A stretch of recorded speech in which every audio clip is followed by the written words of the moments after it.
Trump का cease fire, Israel की अलग तैयारी, अमेरिका ईरान के बीच अस्थायी युद्ध विराम लागू हो चुका है। सीज फायर का ऐलान हुए 14 घंटे बीत चुके हैं। दुनिया की नजर इस बात पर टिकी है कि मिडिल ईस्ट में अमेरिकी बेड़ा कब तक रहेगा, हॉर्मुज स्ट्रेट पर क्या होगा। लेकिन इस बीच इजराइल अपना अलग प्लान लेकर चल रहा है। ट्रंप की सीज फायर डील में भले ही सभी फ्रंट पर हमले बंद करने की बात कही गई हो, लेकिन इजराइल इसे मानने को तैयार नहीं है। लेबनान में भीषण बमबारी जारी है। सीज फायर के बाद भी एक नहीं कई जगह हमले हुए हैं। तस्वीरें देखिए, लेबनान में इजराइल किस तरह ताबड़तोड़ प्रहार कर रहा है।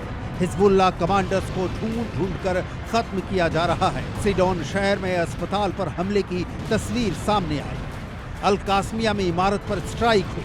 दक्षिणी लेबनान के इसी शहर में ब्रिज पर भी हमला हुआ, यानी कि हर तरफ तबाही मची है।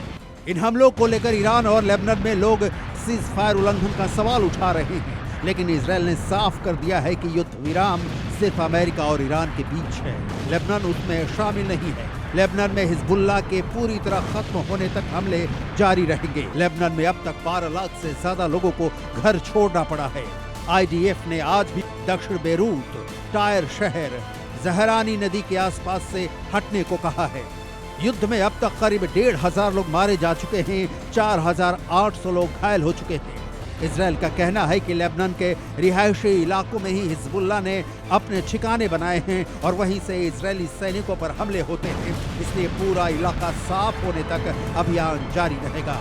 लेकिन अब सीज फायर के बाद सवाल उठ रहा है कि क्या इजराइल के युद्ध में अपने अलग टारगेट थे और उन्हें पूरा करने के लिए ट्रंप की भी नहीं सुनेगा, क्योंकि सीज फायर को लेकर पाकिस्तानी पीएम शहबाज शरीफ की पोस्ट में साफ लिखा था कि समझौते में लेबनान भी शामिल है। लेकिन उसके बाद इजराइल ने स्ट्राइक की और इजरायली पीएम नेतन्याहू ने बयान दिया कि समझौता लेबनान में लागू नहीं होता। इजराइल के रुख से अब लेबनान एक ऐसा मुद्दा बन गया है जिसे लेकर फिर एक बार ईरान अमेरिका को घेर सकता है और बातचीत के रास्ते में नई रुकावट आ सकती है, क्योंकि ईरान ने शर्तों में भी हिजबुल्लाह, हूती समेत सभी फ्रंट पर हमले बंद करने की बात कही है।